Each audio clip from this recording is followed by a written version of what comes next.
I'm so lazy. I couldn't even really be bothered to do this. The laziest vlogging series on YouTube. Matt's playing Call of Duty. He wanted me out of his ear, and I've caught up on Instagram. So here we are.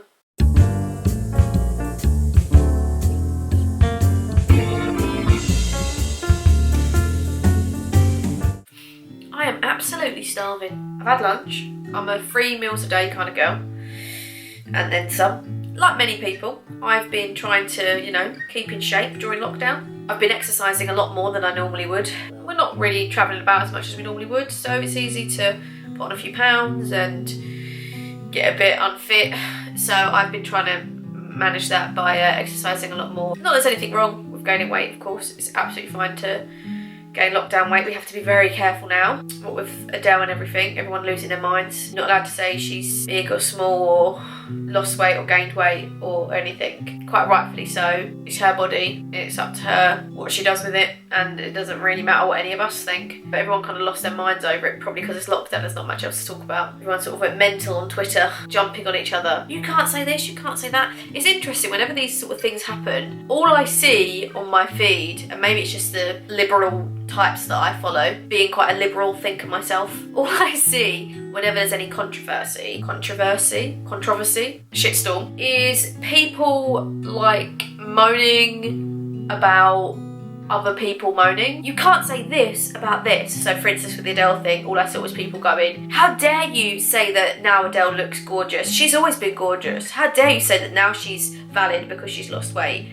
But I never actually see people saying, Adele looks good now she's lost weight, or Adele's worth something now she's skinny. I didn't see any tweets like that, and it's probably because I don't follow the kind of dickheads that would tweet that kind of thing. I see a lot of people getting very angry about it, and I'm like, what are you actually reacting to? Are you reacting to a tweet you've seen where someone is really making a comment like that? Or are you just joining in with a herd of sheep that are getting uppity and offended by something, and you just kind of want to make it clear that you're siding with them, but it feels like you're not actually responding to the offensive thing, you're just kind of going along with everybody else who is offended and making it clear that you agree with them. It's just interesting. Not having a go, wouldn't want to dare jump on that fucking craziness. I just find it funny because whenever these things happen, all I see is people going, oh my gosh, how dare people say that? And I never see people saying the crazy thing. I actually did see somebody who was like, oh my gosh, you know, how dare people say that Adele looks good now she's skinny. It's up to her what she does with her body, and the only opinion that matters is hers. But then they went on to say, personally I preferred her with a little more curves. Does that not make you just as bad as people saying, personally I preferred her skinny? Basically what I'm trying to say is everybody's just chill the fuck out. Just say something nice, or don't say anything at all. Hey, Adele looks great. Full stop. Whether she's big, small, long, tall, whatever.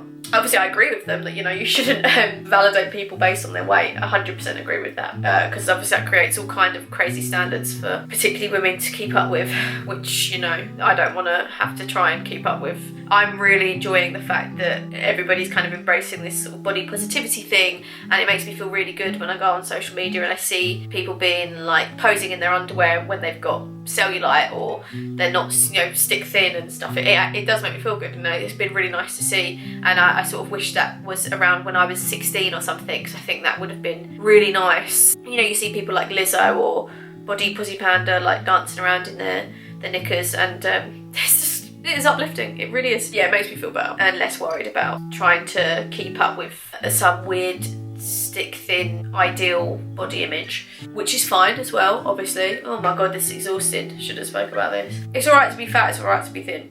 End of. I've been trying to just keep healthy really, so I'm not like massively out of breath after lockdown. I do kickboxing, I'm sure I've mentioned. You know, I'm a blue belt now, so watch out. I don't want to suddenly lose all the hard work that's gone towards that, because we have, I don't know, what's this lockdown going to be, like 6 years of being indoors. I don't want to let all that work go. I'm trying to keep on top of it with, you know, running, a bit of martial arts, Just Dance. A lot of Just Dance. I love Just Dance. Keeps your steps up, because, oh yeah, that's the other thing. I got one of these, didn't I? I got a bloody fitness watch. Nowhere near my step target today. You're meant to do 10,000 steps a day. I've done 1,337. And I've burnt 19 calories. This has made me a bit obsessed about it. You're like, oh no, I've got 4,000 steps left to do. I've got to do it. And then, you know, it's 12 o'clock, you're brushing your teeth and you're walking up and down the stairs before you get into bed, trying to get your steps up. It makes you obsessive about sleep. I was talking to my brother's girlfriend the other day and she was saying how she feels crazy if she doesn't get the right amount of sleep. If it's just under 8 hours, then she's like, well, that's it, it's a write-off.